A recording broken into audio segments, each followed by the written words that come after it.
उस सही काम को समर्पित करने के विषय में है। आज आपके सामने एक एकदम नया शब्द खुलेगा जिसकी चर्चा अभी तक श्लोक संहिता में नहीं हुई है और भगवद गीता में भी हमने उस पर अभी बहुत बात नहीं करी है। वो शब्द है निष्प्रयत्नता, एफर्टलेसनेस। एफर्टलेसनेस जो शारीरिक श्रम है, जो फिजिकल एफर्ट है, उस समस्या से तो हम कह रहे हैं कि हम लगभग मुक्त हो चुके हैं और अगर पूरी तरह मुक्त नहीं हुए तो आने वाले 50 सालों में पूरी तरह ही मुक्त हो जाएंगे। अब जो समस्या है वो भीतरी श्रम की है। जो कुछ भी करने निकलते हैं भीतर से उसमें कुछ विरोध आ जाता है। लगता भी है कि जो काम है वो सही है, आवश्यक है, फिर भी उसको करो तो भीतर कोई बैठा है जो अड़चन लगाता है, बाधा करता है, कुतर्क करता है, आलस करता है। आज के मनुष्य के सामने यह समस्या ज्यादा बड़ी है। समझ में आ रही है आपको बात? भीतरी तौर पर बड़ी मेहनत करनी पड़ रही है, बाजुओं से मेहनत नहीं करनी पड़ रही, मेहनत भीतरी तौर पर करनी पड़ रही है और उस मेहनत से कोई अंजाम नहीं निकल रहा। आप शरीर से मेहनत करते हो तो कुछ तो आपको दिखाई देता है कि स्थूल रूप से कुछ तो आगे पीछे हुआ, कुछ बना, कुछ टूटा, कुछ तो हुआ। और जो भीतरी मेहनत होती है वो बस आपको भीतर ही घुन की तरह चाट जाती है। उससे कोई फल, कोई परिणाम सामने नहीं आता, लेकिन भीतर ही भीतर आप लगातार संघर्षरत बने ही रहते हो। भीतर श्रमरत हो आप, युद्धरत हो आप, और उससे कुछ निकल कर आ रहा है। उस युद्ध में कोई भी पक्ष विजयी भी हो पा रहा है नहीं, कोई नहीं। बस अंदर ही अंदर एक घर्षण चलता रहता है। उस घर्षण का परिणाम कुछ नहीं होता थकान के अलावा। आप में से कितने लोगों ने अनुभव करा है कि आप बैठे बैठे थक जाते हो? कोई पूछे क्या किया, करा कुछ नहीं, बैठे बैठे बस थक गए। खुद अनुभव कराओ, ये लोगों को देखा हो अपने आसपास कि वो कुछ नहीं कर रहे, बस दिन भर बैठे हुए हैं और बैठे बैठे शायद बस सोच रहे हैं और सोचते सोचते वो बिल्कुल निढाल हो गए, एकदम थक कर बेहाल हो गए। देखा है कि नहीं देखा है? यह है आंतरिक श्रम। तो मांसपेशियों वाले श्रम की समस्या तो हमने सुलझा ली, आंतरिक श्रम की जो समस्या है वो नहीं सुलझ रही। हम भीतरी तौर पर बड़ी मेहनत करते हैं और उस मेहनत का हमें कोई अंजाम भी मिलता नहीं।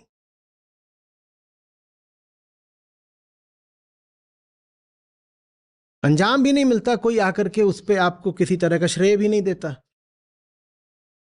बाजुओं से दिहाड़ी भी करोगे तो कुछ तो पाओगे। भीतर बैठे बैठे एक यादृच्छिक संघर्ष में उलझे हुए हो। कहीं से एक विचार आ रहा है, दूसरे विचार से टकरा रहा है, एक कामना आ रही हो, किसी दूसरी वृत्ति से टकरा रही है। सच्चाई की थोड़ी झलक मिली भी तो उसके ऊपर 10 तरह की तामसिकता का कोहरा आ रहा है। एक पल में बिल्कुल भीतर से संकल्प उठता है, सही जिंदगी जीऊंगा, सही काम करूंगा। 1 घंटे बाद सब भूल जाते हो। अभी शाम को ही जाकर के कस्में खाई थी, शपथ उठाई थी, आज से नालायकी नहीं करूंगा, और रात होने से पहले ढाक के 3 पात। ये सब होता है ना। तो आज उसको संबोधित कर रहे हैं मुनि अष्टावक्र। भीतरी तौर पर श्रम की समस्या से कैसे हम निपटें। बाहरी श्रम की समस्या का समाधान मिला हमें विज्ञान से, तकनीकी विकास से। और जो भीतरी समस्या है श्रम की, जो भीतर भीतर बड़ी मेहनत करनी पड़ती है, उसका हमें समाधान मिलेगा आत्मज्ञान से। बाहरी बाजू वाले श्रम की समस्या का समाधान किससे मिला? विज्ञान से। और जो भीतर वाला श्रम है उसकी समस्या का समाधान किससे मिलेगा? आत्मज्ञान से। तो चलिए आज का जो श्लोक है पहले उसका पाठ। यदा नाहम तदा मोक्षो यदा हम बंधनम तदा मतवेति हेलया किंचिन्मा गृहाण विमुंचमा। जो पहली बात उन्होंने कही है वो आपने बहुत सुन रखी है और वो बात एक दोहराव जैसी है। इस प्रकरण में भी वो बात कई बार दोहराई गई है और जो पूर्ववर्ती प्रकरण है उनमें भी आप ये बात सुनते आ ही रहे हो। पहली बात यहाँ क्या कही गई है? जहां अहम है वहीं बंधन है और जहां अहम नहीं है वहीं मुक्ति है। अहम माने बंधन और निरहंकारिता माने मुक्ति। ठीक है, आगे जो बात बोल रहे हैं वो रोचक है और आज थोड़ी नई है। कह रहे जिसने ये बात समझ ली, मतवेति, जिसने इस बात को अपना मत बना लिया, माने जान लिया, उसको फिर जरा भी संकल्प के बिना, हेलया किंचिन्मा, थोड़ी भी इच्छा लगाए बिना, विल पावर, संकल्प शक्ति, जरा भी जोर भीतर से लगाए बिना वो मुक्त हो जाता है, ग्रहण करने से भी त्यागने से भी। माने विषयों का जो पूरा माया जाल है उसका कट जाता है बिना जोर लगाए। उसको फिर ये नहीं करना पड़ता कि फलानी चीज बुला रही है और मैं संकल्प लगा करके उसके बुलावे का विरोध कर रहा हूं। ना उसको ये करना पड़ता है कि समझा दिया गया है कि सही काम क्या है, और वो सही काम करने के लिए मैं अपने आप को भीतर से बहुत उत्साहित कर रहा हूं, प्रेरित कर रहा हूं, अपने आप को बहुत समझा रहा हूं कि देख भाई ये सही काम है, तुझे करना है। ये गजब बात हो गई। हीलया किंचित मां, इतनी सी किंचित मात्र भी इच्छा लगाए बिना, बिना इच्छा का, बिना संकल्प शक्ति का, जिसको आप क्या बोलते हो, विल पावर, उसका जरा भी उपयोग करे बिना मुक्त हो जाता है व्यक्ति। ये गजब बात, माने भीतरी तौर पर निष्प्रयत्नता आ जाती है। जब आप जान जाते हो कि अहम ही बंधन है और अहम से मुक्ति ही मोक्ष है, तो उसके बाद जो सही कर्म है वो एफर्टलेसली होता है। आज आधुनिक इंसान की जो समस्या है वो समस्या है संकल्प विकल्प की, क्योंकि जगत ने भोग के इतने साधन, इतने उत्पाद खड़े कर दिए हैं कि विकल्प ही विकल्प है, विकल्प ही विकल्प है, विकल्प ही। बाजारें आज इतनी अटीपटी पड़ी हैं, इतनी पहले कभी होती थी क्या? तो विकल्प विकल्प विकल्प विकल्प विकल्प, ये आज हमारी समस्या ये है कि एक चीज की तरफ चलो दूसरी चीज पुकारती है, इसलिए किधर को भी चलने में बहुत मेहनत करनी पड़ती है। एक तरफ को चलो तो दूसरी चीज खींचती है ना, क्योंकि चीजें बहुत सारी हो गई हैं, और जितनी चीजें हैं वो सब हमारे देखे आपस में प्रतिस्पर्धी हैं। एक तरफ बढ़ो तो बाकी सब चीजें आपको खींचने लग जाती हैं। समझ में आ रही है बात? समझ रहे हो? छोटा सा प्रयोग ही कर लो ना, और तुम बीच में खड़े हो जाओ। अब यहीं यहीं खड़े हो जाओ, हाँ कहीं भी खड़े हो जाओ, जहाँ पे सब लोग देख पाए, सब लोग माने सब ऑनलाइन लोगों को भी देख लें, ऐसे खड़े करो। अब दो लोग आ जाइए, इनके बाजू पकड़ने के लिए, दो लोग इनकी टांगे खींच लीजिए। चलो जवान उठो, तुम टांग पकड़ लो इनकी, आप दोनों आ जाइए, इनके हाथ खींच लीजिए। अरे उठाना नहीं है, बस पकड़ना है। तुम भी उठ जाओ, तुम गर्दन पकड़ लो, तुम गर्दन धर लो इनकी, आ जाओ मंच पे चढ़ जाओ, पीछे से गर्दन पकड़ लो इनकी।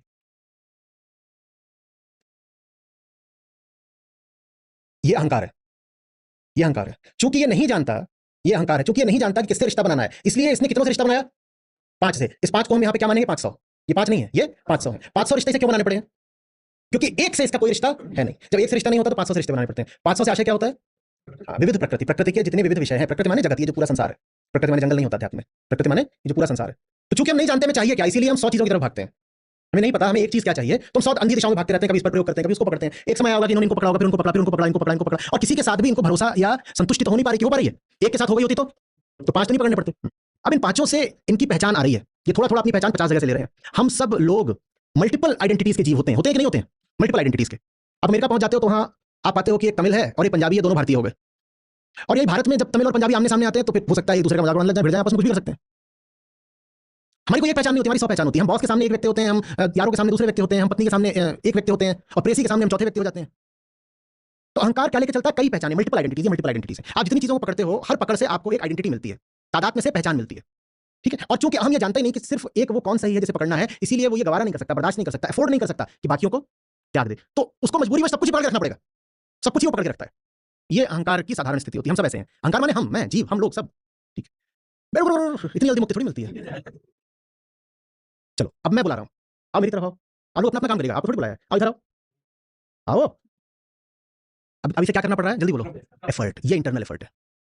ठीक है? तो मुझे लगा इधर आने में हो रहा है, तो मैं उठ के वहां जा बैठ जाता हूं। मान लो अब मैं अनुज हो गया, अनुज बुलाओ इसको। ये तो अनुज की ओर भी नहीं जा पा रहा, वहां भी जाने में क्या लग रहा है? अच्छा, तो हो सकता है भाई इधर उत्तर दक्षिण आने में इसको श्रम लग रहा हो। ठीक है? तो इधर पूर्व पश्चिम से बुला के देखते हैं। हाँ भाई तुम बुलाओ इनको, जाओ उधर चले जाओ। उधर भी नहीं जा पा रहा, उधर भी जाने में क्या लग रहा है? ये तो कहीं को भी नहीं जा रहा है, कुछ भी करता है तो भीतर से ये बिल्कुल हट जाता है, चिथड़ा हो जाता है। ये किधर को भी नहीं जा सकता। ये जहां को भी जाना चाहता है उसी से विपरीत कोई ताकत होती है जिसको रोक लेती है। सही दिशा तो छोड़ दो, ये गलत दिशा को भी पूरी तरह नहीं जा सकता। ये तो छोड़ दो कि ये सत्य की तरफ ही नहीं जा सकता, ये तो बंधनों की ओर भी पूरी तरह नहीं जा सकता। ये कहीं को भी नहीं जा सकता, ये सिर्फ फंसा हुआ है। और जब इसे लगता है कि फंस गया हूं, तो ये नहीं कर पाता कि सबको छोड़ दे, क्योंकि किसको छोड़ना है तो जानते नहीं, छोड़ने के लिए विवेक चाहिए। जब इसको लगता है फंस गया हूं, तो क्या करेगा? आप आइए उठ के इधर कंधा पकड़ लीजिए। जब ये फंस जाता है तो ये करता है क्या किया? अभी एक बंधन इसने और अपने लिए निर्मित कर लिया। तो भीतरी घर्षण से कोई मुक्ति नहीं मिलती, बल्कि और हम नए नए बंधन तैयार करते हैं। छोड़ तो सकते ही नहीं, बस जोड़ सकता है। अहंकार जब भी परेशान होता है वो अपने आप में कुछ जोड़ता है, तो लो जोड़ लिया। अब फिर आओ इधर आओ, अब फिर नहीं आ पा रहा, तो इसे लगा कि इस दिशा जाने के लिए किसी को जोड़ने की जरूरत है, तो कुछ ऐसा यहाँ पे तैयार करेगा, यहाँ किसी को बुलाएगा, और थोड़ी देर में आप पाओगे कि हम के इर्द गिर्द बस क्या है? एक भीड़ है। जानते हो अद्वैत वेदांत में उसको क्या बोलते हैं? अभी ऐसा हो जाएगा ना, जैसे जैसे मधुमक्खी का छत्ता देखा, छत्ता दिखाई देता है कभी? जब मधुमक्खियां होती हैं, छत्ता कहाँ जाता है? गायब। वैसे ही ये थोड़ी देर में ऐसा हो जाएगा कि दिखाई नहीं देगा, जिसके चारों ओर लोग ही लोगों के बंधन ही बंधन होंगे। और जब इतना फंस जाएगा तो क्या करेगा? बंधनों को और बढ़ाएगा। वो जो पूरा एक बड़ा मास तैयार हो जाता है, उसी को ब्रह्मांड बोलते हैं। वही ब्रह्मांड है। और अगर व्यक्ति की दृष्टि से देखो तो उसको व्यक्तित्व बोलते हैं। एक के ऊपर एक परतें तैयार हो गई, एक के ऊपर एक परतें तैयार हो गई, और उन परतों से मुक्ति पाने के लिए हम उसके ऊपर एक परत और चढ़ाते हैं। समझ आ रही बात? ये सब क्यों हो रहा है? इसका मूल कारण क्या है? मूल कारण क्या है? ये अपनी स्थिति को समझ ही नहीं पा रहा है। ये जो अहम है, ये अपनी स्थिति को जान ही नहीं पा रहा है। इसका जो इंटरनल लेबर इसको इतना करना पड़ता है, भीतरी तौर पर इसको इतनी मेहनत करनी पड़ती है, जिस मेहनत से कोई लाभ भी नहीं हो रहा, उसका मूल कारण क्या है? ये अपने आप को जानता ही नहीं है, इसे पता ही नहीं है कि इसकी स्थिति क्या है। बैठिए। ये अपनी दुखद स्थिति को अनुभव तो करता है, पर अपनी स्थिति को जानता नहीं है। हमें एक बहुत मूल भ्रम है कि अनुभव को ही ज्ञान कहते हैं। अनुभव ज्ञान नहीं होता। अनुभव करना एक बात है और जान जाना दूसरी बात है। ये दुख को अनुभव तो करता है हम, लेकिन ये जान नहीं पाता कि दुख किस कारण से आ रहा है, इसको ये नहीं पता है। ठीक है, तो कारण जानने के लिए जो पहली चीज करनी पड़ती है होती है निरीक्षण। निरीक्षण माने आत्मनिरीक्षण या आत्म अवलोकन। तो निरीक्षण से शुरुआत करेंगे। तो पहली चीज देखिए निरीक्षण। हमें आज निष्प्रयत्नता तक जाना है, एफर्टलेसनेस तक जाना है। इसके लिए हम शुरुआत कर रहे हैं निरीक्षण से। जब ये अपने आप को देखता है तो अपने आप से पूछेगा, ये जो जितने लोगों का मैंने हाथ, टांग, बाजू, बांह, सर, गर्दन पकड़ रखा है, या जिनको मैंने अपना बाजू वगैरह दे रखा है, ये लोग वास्तव में मेरे लिए कितने जरूरी हैं? मैं जो भी हूं, मेरे होने में इनका योगदान है ही कितना? और यदि इनका योगदान है भी, तो वो योगदान क्या मेरे लिए शुभ है? ये आत्मनिरीक्षण से बात आती है। तो पहली चीज निरीक्षण। और जब आप निरीक्षण करते हो तो उससे आप में अपने प्रति जो भ्रम होता है वो हटता है। भ्रम के हटने को कहते हैं निर्भ्रांति या निर्भ्रमता। तो पहली चीज निरीक्षण, दूसरी चीज निर्भ्रांति। तो हम देखता है मैंने फलानी चीज को पकड़ रखा है, उसको समझ में आता है कि व्यर्थ ही पकड़ रखा है, एकदम संयोग से पकड़ रखा है, पता भी नहीं था पकड़ लिया, बेहोशी में पकड़ लिया। जैसे शरीर पर आकर के कोई गंदगी चिपक गई हो, हमें पता भी नहीं, हम सो रहे थे, कोई चीज आकर के लग गई और हम उसको लेके घूम रहे हैं। क्या आवश्यकता है उसको शरीर पर रखने की?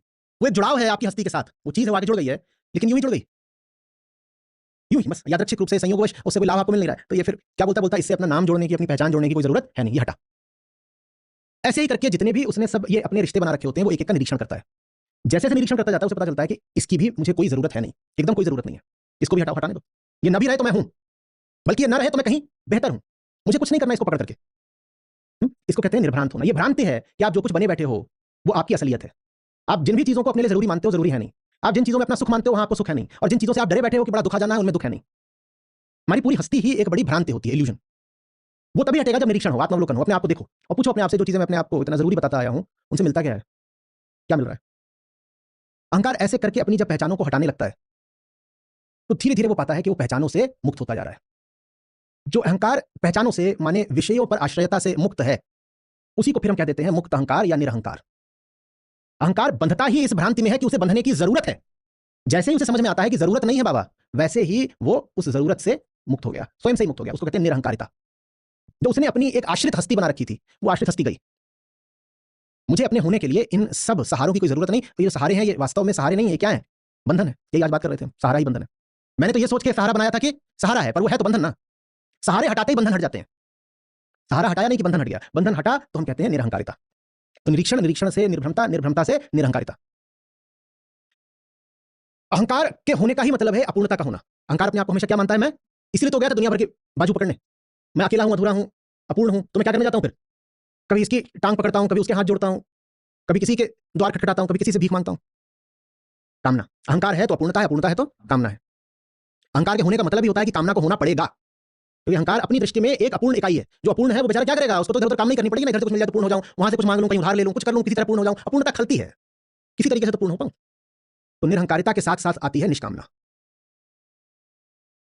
जारी बात। अब जब कामना थी तो क्या किसी एक वस्तु की कामना थी? जब कामना थी तो क्या कभी एक वस्तु की कामना थी? बताइए कभी एक चीज की कामना हुई हो? कामना अगर इतनी होशियार ही होती, कामना यदि इतनी विवेकपूर्ण ही होती कि बस एक वस्तु की होती, तो वो एक कामना पर्याप्त हो गई होती। कामना ऐसी चीज होती है जैसे आप जानते ही ना हो कि आपको क्या चाहिए और आप एक बड़ी भारी बाजार में पहुंच गए हैं और सभी कुछ आपको आकर्षित कर रहा है। कभी कुछ लुभाता है, कभी कुछ ललचाता है, आपको पता नहीं क्या चाहिए, लेकिन कुछ भी ऐसा नहीं है जो विशेष रूप से चाहिए और कुछ भी ऐसा नहीं है जिसको आप साफ साफ कह सके कि नहीं चाहिए। आपके पास कुछ भी ऐसा है जो आपको दिया जाए और आप बिल्कुल इनकार करने के नहीं लेना? बताइएगा। कुछ भी आपके पास ऐसा है जो आपको दिया जाए और आप इनकार करने के नहीं, ये तो नहीं चाहिए। बोलिए। फोन किस किसके पास है? आप कोई फोन दो, इनकार करेंगे क्या? क्यों? क्यों है तो क्यों नहीं इनकार करोगे? पर नहीं करोगे, कोई नहीं करेगा। अभी आप तर्क दे सकते, कहते हैं हाँ मतलब हमें फोन नहीं चाहिए, पर आप दोगे तो उसे बेच के पैसा ले लेंगे। तो वो तर्क है। तथ्य ये है कि मैं कोई भी चीज आपको बोलूं कि चाहिए क्या, आप इनकार नहीं कर पाओगे। कामना का मतलब ही यही है कि कामना नहीं जानती कि उसे क्या चाहिए। कामना को इसीलिए अंधा कहा गया। अंधा माने जिसको पता ही नहीं है कि क्या चाहिए। आप कोई ऐसी चीज बता दीजिए जो आपके पास है और ज्यादा नहीं चाहिए। शर्ट तो सभी ने पहन रखी है, सभी के पास है, शर्ट तो इनकार करेंगे क्या? कोई तो चीज ऐसी बता दीजिए जो आपके पास हो और मैं कहूं ले लो और कहने की है नहीं चाहिए। कोई तो एक चीज बताइए। जूते, कोई ऐसा नहीं हो जिसके पास जूते नहीं है। अभी जूते दिए जाए कोई इनकार करेगा? ये तो छोड़ो कि बहुत बढ़िया जूते दिए जाए, एकदम साधारण तरह के जूते दे दिए जाए तो भी आप हाँ दे दो, ठीक है। कोई नहीं कहेगा मेरे पास है और जैसे आप दे रहे हो उससे बेहतर है तो मैं नहीं लूंगा, मैं छूना नहीं, हटाइए नीचे, कोई नहीं कह पाएगा। जो कहेंगे भी वो इसलिए कहेंगे कि इसको अगर हटाओ तो क्या पता इससे कुछ बेहतर मिल जाएगी, या इसलिए कहेंगे कि इसको अगर अभी स्वीकार कर लेते हैं तो कुछ हानि होती है। हानि क्या होती है? सब कहेंगे कि देखो आदमी छोटा है, छोटी चीज ले गया। वहां बात ये नहीं कि चाहिए नहीं था, वहां बात ये कि अगर स्वीकार कर लेते तो कुछ और हानि दिख रही थी, किसी और कामना में बाधा आ जाती, इसलिए इस कामना को थोड़ा सा पीछे करा। गर्लफ्रेंड है? दूसरी दूं, इनकार करोगे क्या? दिल से बोलना। देख, कुछ नहीं सीखा इसने अभी तक। और जो इनकार करेंगे, अभी मैं बता रहा हूं, उनका कारण ये नहीं होगा कि उनके पास कामना नहीं है। उनके पास कारण ये होगा कि उनके पास डर है, और डर कामना ही है। कामना जब सर के बल चलने लगती है तो उसको डर बोलते हैं। कामना कहती है कुछ पाना है, डर कहता है कुछ पाया हुआ है उसे बचाना है। डर भी एक काम नहीं है। इतना मीठा लगा प्रस्ताव मेरा, जनाब अभी तक मुस्कुरा रहे हैं। और मजाल है कि अन्यथा मैं कुछ भी बोलता रहूं, सत्र पे इनके चेहरे में कोई भाव आ जाए, एकदम ऐसे स्ट्राइक होकर देखते हैं मुझे, और इस बात पर इनकी मुस्कान पूछी नहीं रही। बेटा रिकॉर्ड हो रहा है सब कुछ, रिकॉर्डिंग टीम याद रख लो अच्छे से। कोई एक चीज खोज पाया अभी तक जो हो और दी जाए तो इनकार कर दो? पेट भरा हुआ है, एकदम भरा हुआ है, खाना आपने खा लिया, भाभी जी आ गई, ये गुलाब जामुन तो मेरे हाथ से खाना पड़ेगा, मना कर पाए हो क्या? भाभी जी को भी हटा दो यार। कहीं शादी ब्याह में जाते हो, वहां पे 10 तरह का सजा होता है खाना, वो जो 10 प्रकार का सजा होता है उसमें से एक तरफ ही का खाना पर्याप्त होता है कि नहीं होता है? आदमी क्या है, रोटी दाल चावल सब्जी इतना भी खा लिया तो बहुत है, उसके बाद आप कैसे जाकर के अभी पिज्जा भी खा लोगे और मैक्सिकन भी खा लोगे और चाइनीज भी, और कैसे खा लोगे? खा सकते हो क्या? पर अगर मिल रहा है तो खाई जाते हो। होता है कि नहीं होता है? कोई ऐसी चीज बता दी इसको कहो कि नहीं बहुत हो गया माने बहुत हो गया, बहुत हो गया माने बहुत हो गया, नहीं चाहिए और नहीं चाहिए। आप कहीं काम करने वाले हो, दुनिया भर की कंपनियों के एचआर जानते हैं कि आपको कैसे रोकना है। जब एट्रिशन बहुत बढ़ने लगता है, लोग जाते हैं वहां पे इस्तीफा लेके पहुंच जाते हैं, एचआर पहले तो उधर की बातें बनाएगा, उसके बाद आपसे कहेगा ठीक है ये लो 10% और, आप रुक जाते हो सकता है कि आपकी समस्या ये नहीं थी कि तनख्वाह कम है, समस्या कुछ और भी हो सकती है। हो सकता है कि पैसे की आपको कोई तंगी ना हो, लेकिन जैसे ही 10% सामने रखा जाता है और खट से रुक जाते हो। कोई क्या पता नहीं चाहिए, और अगर कोई कह रहा है नहीं चाहिए तो इसका आशय यही है कि दूसरी जगह उसको 20% का ऑफर है। अगर कोई 10% पे नहीं रुक रहा है तो मतलब ये है कि कहीं से 20% का ऑफर लेके बैठा हुआ है। समझ में आ रही बात? तो कामना हमेशा समझिए कि पर्यायवाची होती है। कामना जैसा कोई शब्द नहीं होता, हमेशा कामनाएं होती हैं। कामना व्यक्ति नहीं होती, कुनबा होती है। बहुत सारी कामनाएं एक झुंड में, और उसमें से किसको चुनना है किसको नहीं चुनना कुछ पता नहीं। तो कामना में हमेशा विकल्प रहते हैं, सब विकल्प आपको खींचते हैं। और अभी हम यहाँ ये तो बात कर ही नहीं रहे कि आप सत्य मात्र को अपना एकमात्र विकल्प मान लें। हम तो कह रहे हैं कि ये जो साधारण सांसारिक चीजें भी होती हैं, ये भी आपको 100 दिशाओं में खींचती हैं। इस रविवार को आप कपड़ों की दुकान में चले जाइएगा और वहां पर लोगों को देखिएगा कि कपड़ों की वो ग्राहकी कर रहे हैं, तो क्या होता है? कितना मुश्किल हो जाता है चुनना। 4 घंटे से चुनाव नहीं हो पा रहा है कि टाई कौन सी खरीदनी है। 4 घंटे से नहीं हो पा रहा है, और 4 घंटे और 8 दुकानें इधर से उधर कूद रहे कूद रहे कूद रहे कूद रहे कूद रहे। तभी तो जहां पर सब कपड़ों वगैरह की और चीजों की दुकानें होती हैं, वहां पर फिर कैफे और रेस्टोरेंट भी जरूर होते हैं। इतना थक जाता है आदमी, I am so tired of just shopping. सुना है कि नहीं सुना है? कहते भी शॉप टिल यू ड्रॉप। सचमुच हो जाता है, you Indeed do drop. Shop करते करते ड्रॉप हो गया। क्यों? क्योंकि पता ही नहीं था कि शॉप करना क्या है। अगर पता हो क्या शॉप करना है तो शॉपिंग निपटती है 4 मिनट में। 4 मिनट अपने साथ होता है। कई बार कहीं को जाना है तो पीछे से शंकर भाई फोन करके पूछते हैं दुकान खुली है, दुकान 8:30 तक खुली है, ठीक है 8:25 तक हम आ जाएंगे। खत्म। कितनी बार 8:25 पे गए, पता है ना क्या लेना है, गए उठाया वापस आ गए। तुम्हें कौन सा वहां पे हर चीज आकर्षित कर रही है कि ये भी ले लें कि वो भी ले लें, अब ये ले लिया तो वो भी ले लो, कुछ नहीं घुसे लिया। और कई लोगों की बात बहुत खलती है, उनको तो बड़े ताने पड़े थे अपने पिछले जन्म में कि तुम कितना अपमान करते हो शॉपिंग की पवित्र प्रक्रिया का। वहां घुस करके पहले एक चीज देखी जाती है, समझी जाती है, फिर शॉर्टलिस्ट करी, पहले लॉन्ग लिस्ट करी जाती है, फिर शॉर्टलिस्ट करी। तुम ऐसे जाते हो जैसे थूकने गए हो, घुसे थूका बाहर आ गए। उन लोगों को भी बुरा लगता है, वो 5 चीज दिखाने आते हैं, तुम वहां घुसते हो और बोलते हो वो, और बिलिंग करो और जाने दो। समझ में आ रही बात? तो कामना माने एक कामना नहीं, 1000 कामनाएं, विकल्प ही विकल्प, विकल्प ही विकल्प, विकल्प ही विकल्प। और इतनी हमारी हैसियत नहीं, इतना हमारा विवेक नहीं, इतना हमारा दम नहीं कि उनमें से किसी भी विकल्प को कहते नहीं चाहिए। हर चीज जो हमारे सामने आती है एक नया विकल्प बन जाती है। और दुकानदारी बात खूब जानते हैं, आप वहां पे कुछ कर रहे हैं, वो एक चीज और आपके सामने सरका देंगे, थोड़ा ये भी देखिएगा, और आप कहते हो इतना सारा क्या करना, क्या ये भी देखिए, ये भी देखिए, ये भी देखिए, ये भी देखिए, ये भी देखिए। जब निष्कामना आती है तो निर्विकल्पता आती है। निष्काम आदमी की पहचान यही है, वो संकल्प विकल्प में जूझता आपको नहीं मिलेगा, उसमें अंतर्द्वंद नहीं चल रहा होगा भीतर, तो पता है ना। जो आदमी जितना अहंकारी होगा वो उतना अंतर्द्वंद से ग्रस्त मिलेगा। इधर जाऊं कि ये करूं कि वो करूं कि क्या करूं कि क्या ना करूं। ये सब आत्मज्ञान के अभाव का लक्षण है। बेपिंदी का जैसे लोटा, नहीं समझ में आ रहा है, जहां जाए वहां जो ही कुछ मिलता है वही आकर्षित करने लग जाता है। और जब निर्विकल्प हो जाते हो आप तो भीतर की खींचतान समाप्त। खींचतान तो थी ही इसीलिए, खींचतान तो थी इसीलिए कि ये विकल्प चुनूं कि वो विकल्प चुनूं। जब भीतर की खींचतान समाप्त हो जाती है तो उसको कहते हैं निष्प्रयत्नता, एफर्टलेसनेस। इसी निष्प्रयत्नता को आप निर्वाण भी बोल सकते हो, तो उसको आखिरी चीज लिख लीजिए ताकि मामला एकदम पूरा हो जाए। निरीक्षण से निर्वाण तक कितने चरण की प्रक्रिया निकली? 7। निरीक्षण, निर्भ्रमता, निरहंकारिता, निष्कामता, निर्विकल्पता, निष्प्रयत्नता, निर्वाण। 8 नहीं 7, 7। इसमें एक जगह ऐसी है जहां थोड़ी सी हमने छलांग लगाई है, वहां आपको पाटना होगा, पुल सा बनाना, थोड़ा जोड़ सकते हैं। जहां हमने कहा निरहंकारिता ही निष्कामता है, वहां बात समझ में आ गई थी कि अहंकार अपूर्ण होता है, जब अपूर्ण है तो उसे कामना करनी पड़ेगी, वो स्पष्ट हो गया था। नहीं तो वहां बीच में आप एक और जोड़ सकते हैं, निर्बंधता। निरहंकारिता माने अहंकारी तो अपना बंधन है ना, और बंधन से ही छूटने की कामना होती है, तो निरहंकारिता माने निर्बंधता। और अगर जब बंधन नहीं बचा तो फिर कामना काहे की करोगे? जैसे जैसे बंधन कम होता जाता है वैसे वैसे कामना भी कम होती जाती है। माने कामना दुख जनित होती है या कामना बंध जनित होती है। जितना बंधन होता है भीतर उतनी ही ज्यादा कामनाएं होती हैं। बंधन जितना होता है भीतर उतनी ही ज्यादा कामनाएं होती हैं। तो जब निरहंकारिता है तो उसको फिर हम कह सकते हैं उससे निर्बंधता, निर्बंधता से निष्काम, या नहीं उसको जोड़ना हो तो मत जोड़ो। ये जो 7 चरण ये भी अपने आप में पर्याप्त है।